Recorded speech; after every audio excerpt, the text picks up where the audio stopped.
تجمعنا الدنيا أحيانا بأشخاص لا نعرفهم ولا نشعر بأي أحاسيس تجاههم، وفجأة وبدون مقدمات يصبحون هم الجزء الأهم في حياتنا. كذلك هو السكن.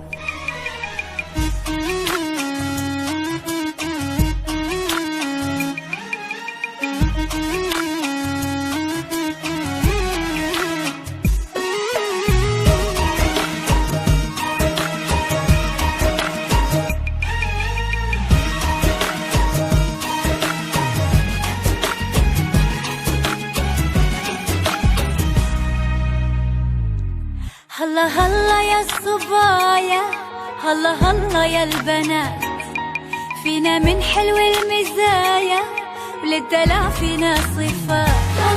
هلا